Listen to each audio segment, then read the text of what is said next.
Today's video contains a paid partnership with Nordgreen, one of my favorite responsible watch brands. Hey guys, welcome back to my channel. So there can be many reasons why a fashion no-buy or even just a low-buy challenge can be beneficial for you to try out. Whether that being for a couple of weeks, for a couple of months, or for an entire year. Going cold turkey from shopping, especially if you're somewhat of a shopping addict, can actually turn out to change your relationship with clothing for the better through a no-buy or low-buy challenge. So it gives you space to really focus and streamline your personal style, no matter what that might look like for you.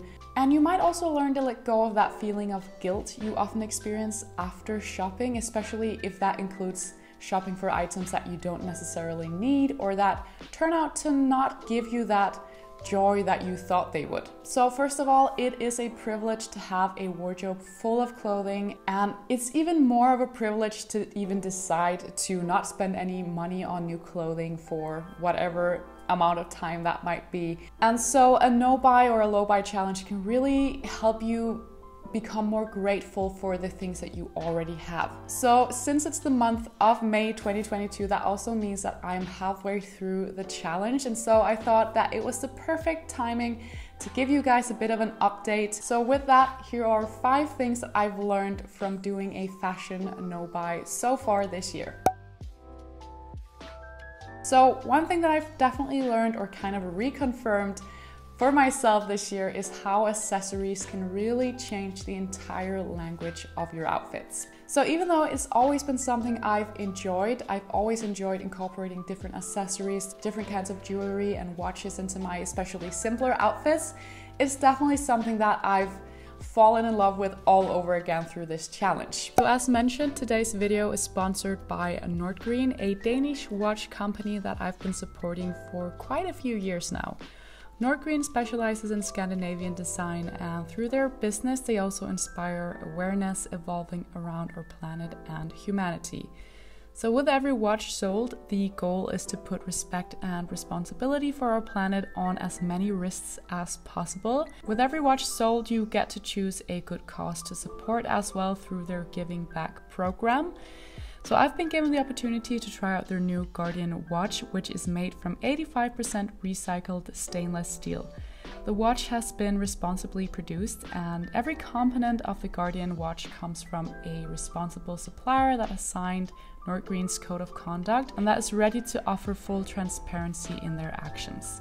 Nordgreen wanted their new flagship product, which is this Guardian watch, to be a stunning example of the true meaning of Scandinavian design. So to create a piece that withstand the passing of time and everyday use with the right maintenance and responsibility. The watch has been designed to last for up to 100 years, and it's just such a beautiful and well-made piece, which I'm sure I'll be loving for many years to come myself.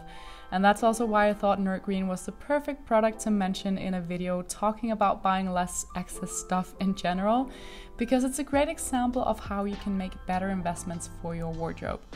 I've had the Gold Philosopher watch from Nordgreen for a year now, and I'm not lying when I say that not a day goes by where I don't wear this watch. And as I'm getting more into wearing silver jewelry as well, I think the Guardian is a nice addition to my existing accessories and jewelry collection. Finally, I wanted to mention that the packaging of Guardian is a 3D printed box which has been made from recycled materials. So even the box lives up to the values of the watch, which is pretty cool. So besides watches, I also recently found one of my grandmother's old clip-on earrings, like these big pair of statement earrings. And I've been enjoying wearing these lately, especially for special occasions, because I feel like they just make such a huge difference, especially again if you're wearing something simple. But I do also like adding them to my more simple and basic everyday looks, just to give them a bit of something else. In general, when it comes to accessories, I've also been enjoying wearing belts a lot more recently, Again, it's something I've always loved wearing, but I've started being a bit more creative with the placement of belts as well. So adding them to different outfits, different items that don't necessarily even have belt loops, just to create some shape, create some interest, and also some more color coherence within my outfits. So yeah, being more creative with accessories is definitely something that I've gotten more into since starting the challenge. Speaking of being more creative and being more playful, it's actually not just in the accessories area this has been happening. I've generally been a lot more creative and playful with coming up with new outfit ideas, different outfit combinations, pairing unexpected items with each other, unusual shapes, different kinds of textures. I actually recently spent an entire evening just playing dress up with my wardrobe. So I basically just took a piece from my wardrobe that I hadn't been wearing that much and then just started pairing that with pretty much anything I had in my wardrobe. So it was actually my blush pink blouse.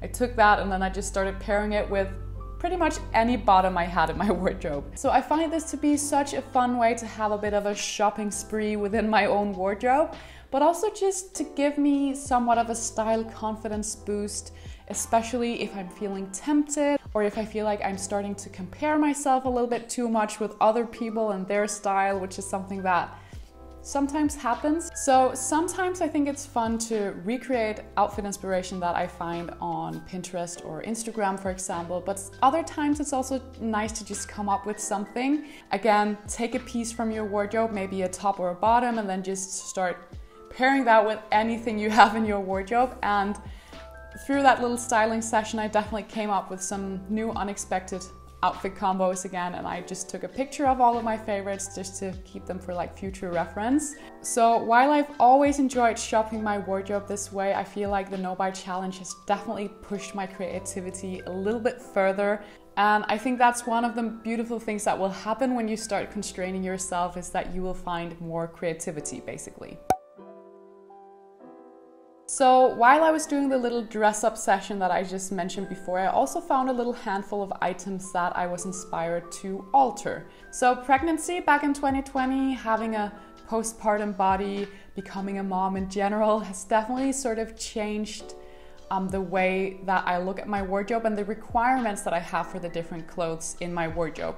Especially when it comes to jeans, that's definitely one of the places that I've struggled the most. And so some of the jean shapes that I used to enjoy wearing somehow doesn't work as well for me anymore. And because of that, I've also taken some time to adjust any of those kind of jeans. And it will give me plenty of time to really think about what future requirements I have for jeans I buy in the future. So generally, I'm altering and mending my clothes a lot more. Again, this is something I've done for years and something I've always enjoyed doing. But again, my creativity and my need to do this has definitely been pushed even further with this challenge. So as I just mentioned, jeans are definitely one of the areas that I'm struggling the most postpartum. And so I've slowly started noting down any requirements I have for any future jeans purchases when I'm done with the challenge. Something like a slightly higher waist and a bit of a longer length is definitely some of the things that I'll be looking for. Besides that, I've also started noting down any other items that I feel like could really make the rest of my wardrobe look more fresh. Some of you might have noticed recently as well that I've started wearing a little bit more color, so I've started noting down especially some bottoms in colors that would go nice with any of the other colors that I have in my wardrobe, instead of just always going for black, which has a tendency to drain colors.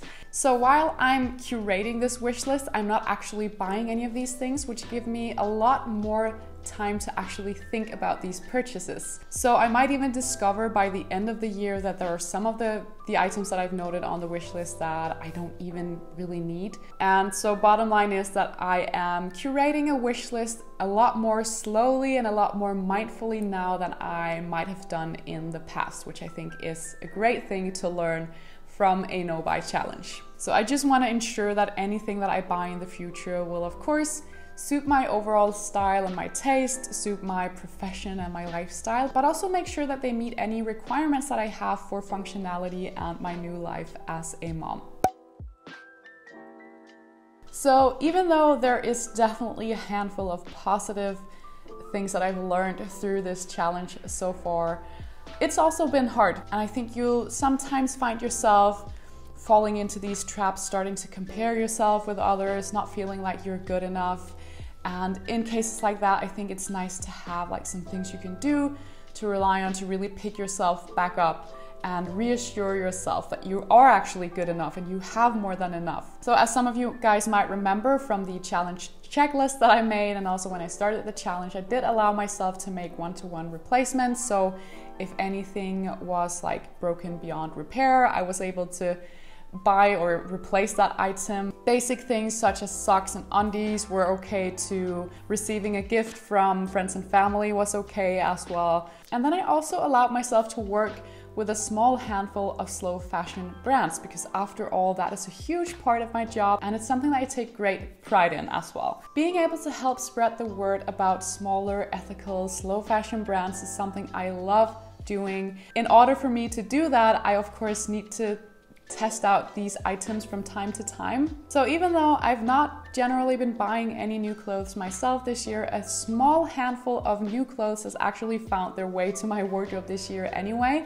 And I have mixed feelings about this because, again, I try to look at it as part of my job, but at the same time, I'm enjoying wearing these new clothes. So I think it's important to be kind and honest to yourself in a challenge like this. No matter how long you decide for the challenge to be, or no matter if you're doing a no buy or a low buy, I think even giving it a shot and just generally doing your best is better than striving for sometimes unrealistic perfection. Life is dynamic, and so the challenge will be different for all of us. So even though it's been a little bit hard for me, it has definitely also been rewarding. And again, I think one of the most important things I've learned so far is how much further I've actually been able to push my creativity by constraining myself even more. And it's been a lot of fun to kind of rediscover my own style like that. So I think what I initially intended to be a complete shopping ban, a complete no-buy this year, has definitely turned out to be more of a low-buy challenge for me, which I think is generally also a bit more realistic to sustain long-term as well. So there you have it, guys, a really honest look back at how I've been doing so far in this year's no-buy challenge. I'd love to hear from any one of you. What were the most positive things that you've learned about the challenge? What have you been finding hard about the challenge? Also, a huge thank you to Nordgreen for sponsoring today's video. It was a pleasure as always. All the information you need about Nordgreen and their new beautiful Guardian watch will be in the description box down below. With that, thank you all so much for watching. Thank you all for taking part in the No Buy challenge and keeping up with the discussion. I think it's amazing to see how many of you guys are actually giving this a go. Take care, and I will see you all very soon with another video.